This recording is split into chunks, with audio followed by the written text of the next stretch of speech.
Branding is not just a logo. Branding is not just colors. Branding is not even just how people perceive your business. It is how you make them feel. It is the experience aroused when they come in contact with your brand. Those feelings, that experience, they are powered by psychology. Welcome to the very first episode of the psychology of branding, or as I like to call it, POB, where I will break down the deep psychology behind why people love, trust, and stay loyal to brands. If you're building a brand, whether personal or corporate, this is where you want to be. Think about it. Why is it that some brands dominate and others struggle to gain traction? The answer is simple. They don't just sell products. They don't just sell services. They sell emotions. They sell identity. They sell trust. So today you are going to learn the core psychological principles behind branding and how to leverage them to build a brand that people love. Stay tuned.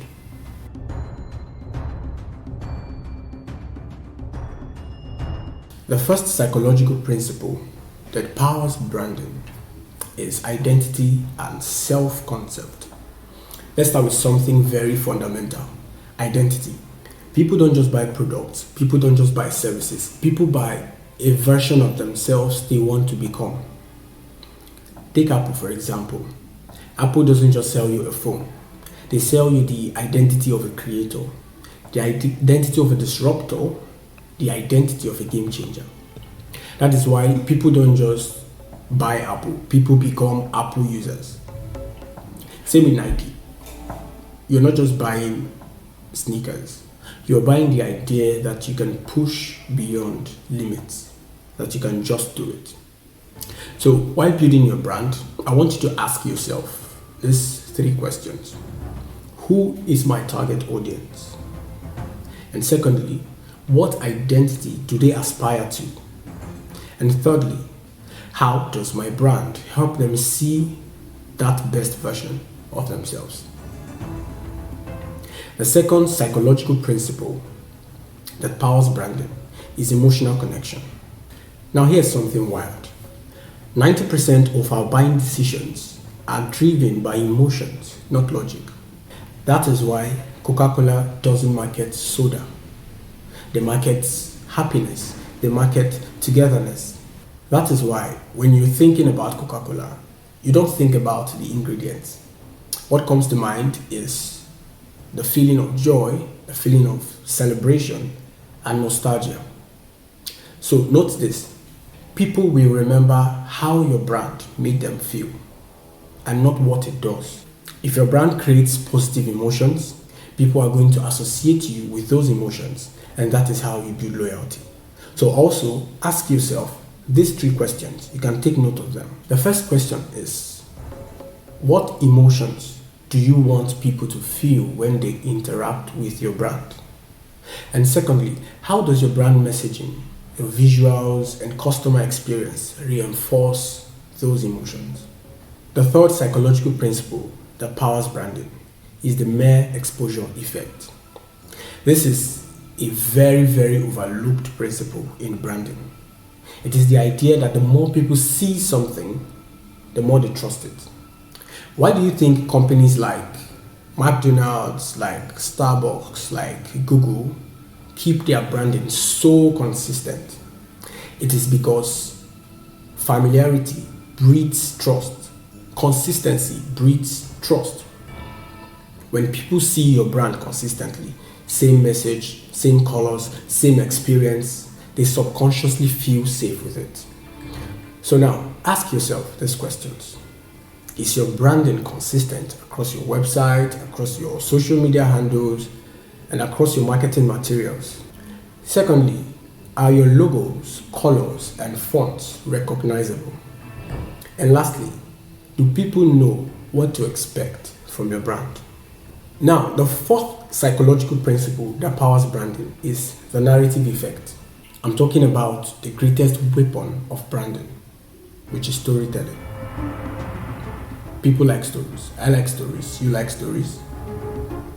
Our brains are wired to remember stories better than facts. Why do you think Nike ads are so powerful, so impactful? They don't just say buy our shoes. They tell stories of struggles. They tell stories of perseverance, and they tell stories of victory. That is why their brand is so unforgettable.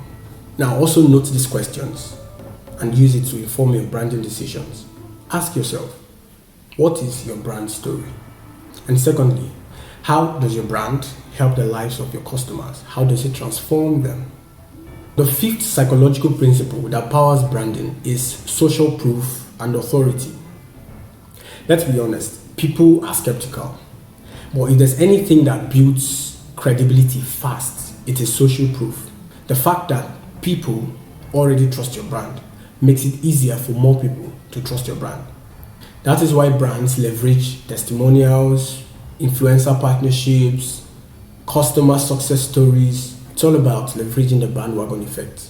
If enough people are already using and loving your brand, more will follow. Firstly, are you leveraging testimonials for your branding?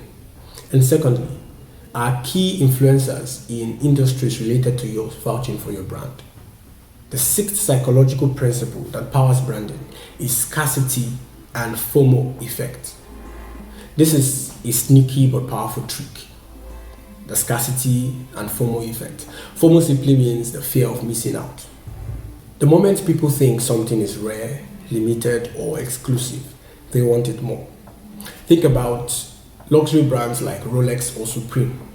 They leverage this scarcity and FOMO effect to drive demand. If everybody can have it, then it's not special. But once it is exclusive, people can pay anything to get it. Now, also ask yourself, is your brand taking advantage of exclusive offers, promo services, and how can you create exclusivity in your brand? Can you offer limited time products, exclusive services, and VIP memberships? So that's it. Let's recap. Successful branding isn't just about the logo or visuals. It is rooted in psychology. So firstly, you need to build a brand that reflects your audience identity. Then you create an emotional connection. You stay consistent to build trust. You use storytelling to make your brand memorable. You leverage social proof and authority. And lastly, you tap into the scarcity and FOMO effect to increase demand. This is just the beginning of our journey into the psychology of branding. In the next episode, we are going to delve into what is a brand versus what is branding. So if you found this valuable, I want you to like, share, and subscribe so you don't miss it.